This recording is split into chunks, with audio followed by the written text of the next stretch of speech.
Welcome back to my YouTube channel. আর আজকের ভিডিওতে আমি আপনাদেরকে দেখাবো যে ফোনের গুরুত্বপূর্ণ কিছু সেটিংস।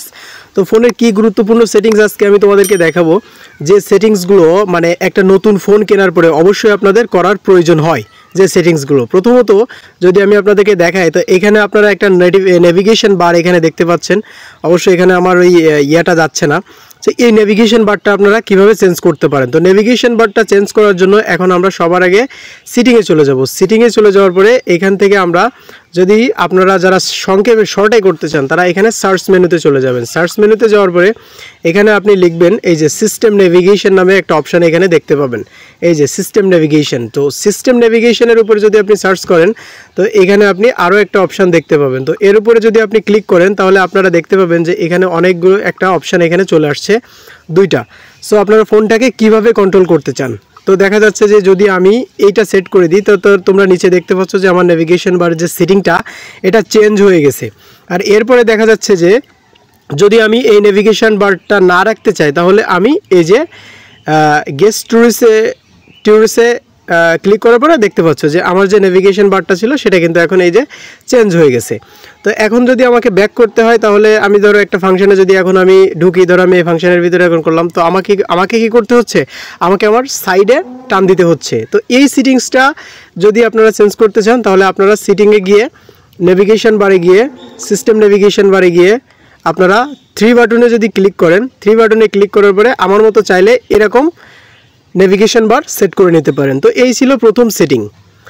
চলুন দ্বিতীয় সেট। যে ভাই নতুন ফোন কিনেছি কিন্তু দেখা যাচ্ছে কি আপনার যে নতুন ফোনটা আছে আপনি সেই নতুন ফোনটাতে কি করছেন, ইন্টারনেট চালাতে পারছেন না। তো কেন আপনার নতুন ফোনে ইন্টারনেট চলছে না সেই ব্যাপারে কথা বলবো। তো সবার প্রথমে আপনি কি করবেন, আপনি আপনার এখান থেকে আপনার যে সেটিং অপশান আছে আপনি সিটিং অপশানে ক্লিক করুন। সিটিং অপশানে ক্লিক করার পরে আপনি সোজা এখান থেকে চলে যাবেন হচ্ছে আপনার সিম অ্যান্ড নেটওয়ার্ক সিটিংয়ের উপরে। তো সিম অ্যান্ড নেটওয়ার্ক সিটিংয়ে ক্লিক করার পরে আপনি এখান থেকে চলে আসলাম আমরা সিম অ্যান্ড নেটওয়ার্ক সিটিংয়ের উপরে।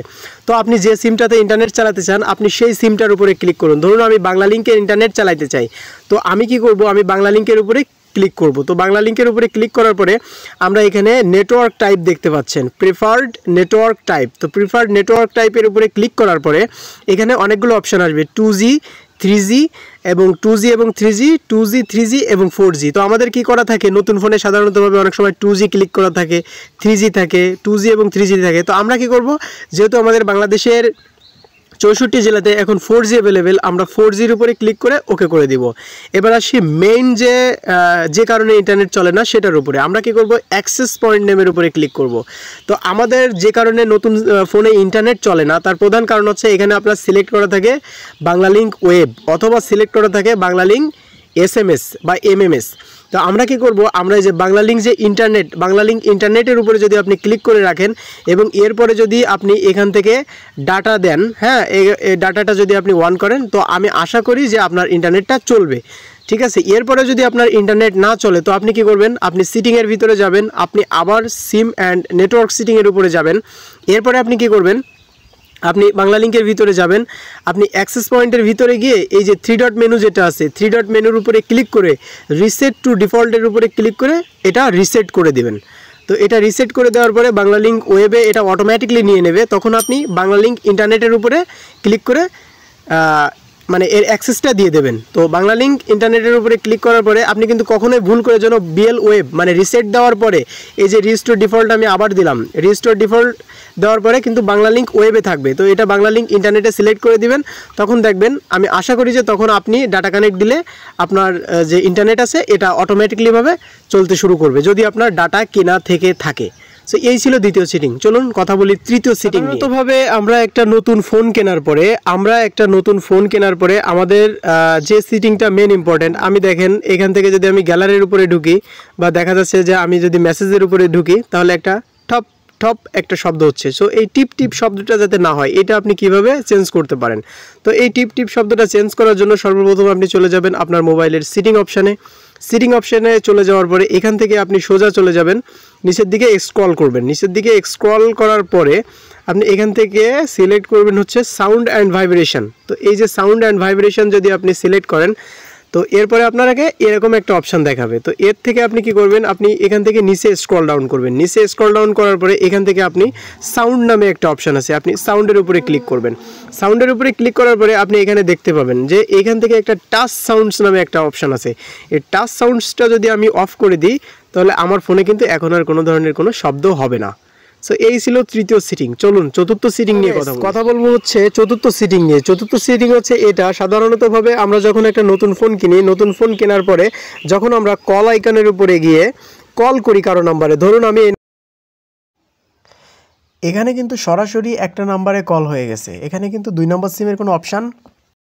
আমরা কি করতে পারি, আমরা যদি অনেকে প্রশ্ন করে যে ভাই আমার 2 নম্বর সিমের অপশান কেন আসছে না, তো চলুন 2 নম্বর সিমের অপশান কিভাবে আনা যায় এবার আমরা সেটা দেখি। 2 নম্বর সিমের অপশান আনার জন্য এখন আমরা সিটিংয়ের উপরে ক্লিক করব। সিটিংয়ের উপরে ক্লিক করার পরে আপনি এখান থেকে সোজাসুজি ক্লিক করবেন হচ্ছে আপনার সিম অ্যান্ড নেটওয়ার্ক সিটিংয়ের উপরে। সিম অ্যান্ড নেটওয়ার্ক সিটিংয়ে ক্লিক করার পরে আপনি এখান থেকে দেখতে পাচ্ছেন কল নামে একটা অপশান আছে। এই কল নামের একটা অপশান থেকে আপনি যদি এটা দেখতে পাচ্ছেন 1-এ দেওয়া আছে, এটা যদি আমি 2-এ দিই অথবা দেখা যাচ্ছে যে তাহলে 2 দিয়ে কল যাবে, আর এটা যদি আমি অলওয়েজ করে দিই অলওয়েজ অ্যাস্ক, অর্থাৎ তাহলে আমার 2টার সিমের যে কোনো একটা সিম আমি অর্থাৎ অপশান চয়েস করে আমি কল দিতে পারবো।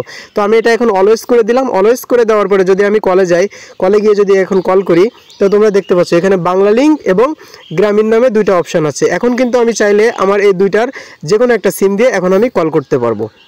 সো এই ছিল চতুর্থ সিটিং, যে কিভাবে আপনি আপনার কল অপশানটাকে চেঞ্জ করতে পারেন। এখন আমি আপনাকে আরেকটা এক্সট্রা টিপস দেখাই দিই যে কিভাবে আপনার মোবাইলের ডাটা কানেক্ট পরিবর্তন করবেন। ডাটা কানেক্ট পরিবর্তন করার জন্য আপনি সোজাসুজি চলে যাবেন আপনার আবার মোবাইলের সিম অ্যান্ড নেটওয়ার্ক সিটিংয়ের উপরে।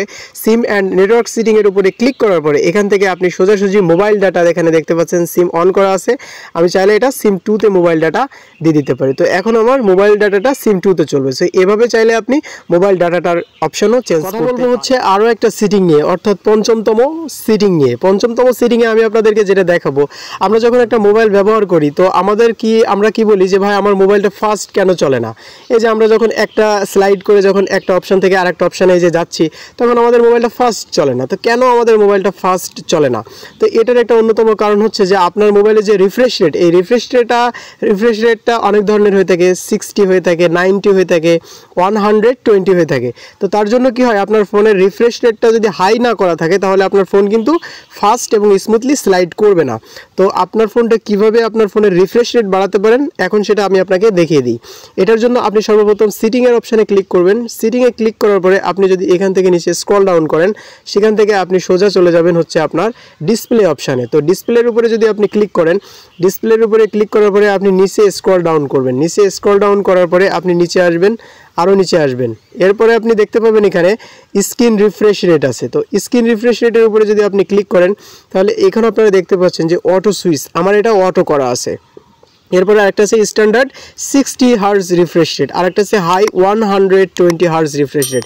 এখন যদি আমি 120 হার্জ রিফ্রেশ রেট অন করি তাহলে এখন আপনি দেখেন যে আগের থেকে কী পরিমাণ ফাস্ট এবং স্মুথলি এটা স্লাইড হচ্ছে। তো এই ছিল আপনার ফোনকে কিভাবে আপনি ফাস্ট করতে পারেন।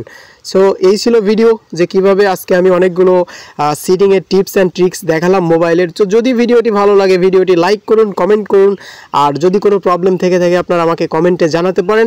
সাবস্ক্রাইব করুন আমার চ্যানেল, প্রেস করুন বেল আইকন যাতে আপনার পরবর্তী কোনো ভিডিও মিস না হয়। ততক্ষণ পর্যন্ত সবাই সুস্থ এবং সুন্দর থাকুন। বাই।